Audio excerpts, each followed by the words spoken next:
ये लो भैया, पूरे 10,000 रुपए हैं। इतने में तो आपका काम हो जाएगा ना? रुको, क्या चल रहा है यहाँ पे ये सब? वो मेरे बड़े भैया आए थे तो इन्हें 10,000 रुपए की जरूरत थी, तो मैं इन्हें पैसे दे रही थी। तुमने पैसे देने से पहले मुझसे पूछा था?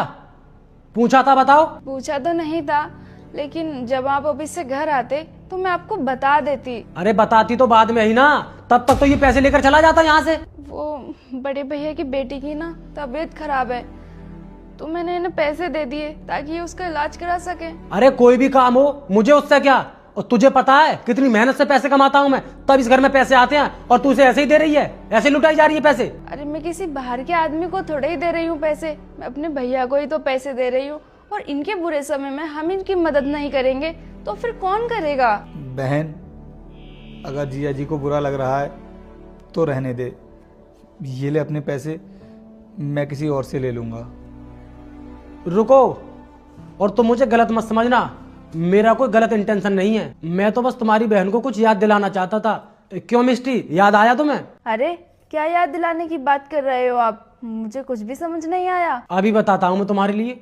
अपने भैया को पैसे देने से पहले तुमने मुझसे पूछा? अरे मिस्टी, इसमें पूछने वाली कौन सी बात है? मेरे भाई को पैसों की जरूरत थी, इसलिए मैंने दे दिए। जरूरत है तो अपनी जरूरत खुद पूरी करे, हमसे पैसे लेने की कोई जरूरत नहीं है। ये मेरा भाई है, अगर मैं इसे पैसे नहीं दूंगा तो फिर कौन देगा? नहीं देने दूंगी मैं इसको पैसे। लाओ ये पैसे ना इधर दो। मिस्टी रुको, वापस दे दो इन पैसों को। अरे मेरे भाई को बहुत जरूरत है इन पैसों की। अरे एक भाई भाई की मदद नहीं करेगा तो फिर कौन करेगा? मिस्टी वापस दे दो पैसे। बस इसी बात को समझाना चाह रहा था मैं, कि बात जब अपनों पर आती है तो कितना बुरा लगता है। हाँ आप सही कह रहे हो, उस टाइम मुझसे बहुत बड़ी गलती हो गई थी। ये सब तो मैंने सोचा ही नहीं था। देखो मिस्टी, जिंदगी में पैसा ही सब कुछ नहीं होता है। अरे पैसा तो हम कभी भी कमा सकते हैं, लेकिन जब एक बार रिश्ते में दरार आ जाती है ना, तो फिर वो कभी नहीं भरती। आप सही कह रहे हो, मैं आगे से ना कभी भी आपकी फैमिली के साथ भेदभाव नहीं करूंगी, हमेशा मिलजुल कर रहूंगी।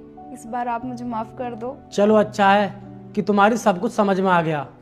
वैसे भाई साहब, आप मुझे बताइए, आपको कितने रुपए की जरूरत है? कोई बात नहीं, आप रहने दीजिए, मैं कहीं और से देख लूंगा। देखिए, अगर आपको मेरी बात का बुरा लगा हो तो मैं आपसे दिल से माफी मांगता हूँ। मेरा इरादा आपको नीचा दिखाने का नहीं था, मैं तो बस आपकी बहन को समझाना चाह रहा था। और तुम अपने आप को पराया मत समझना। अरे तुम हमारे अपने हो, तुम्हें जब भी पैसों की जरूरत हो तो आप हमारे पास आ जाना, कोई दिक्कत नहीं है। मिस्टी, भैया के लिए 1 लाख रुपए दे दो। हाँ ठीक है, मैं भी लाती हूँ। भैया आप यहाँ बैठो।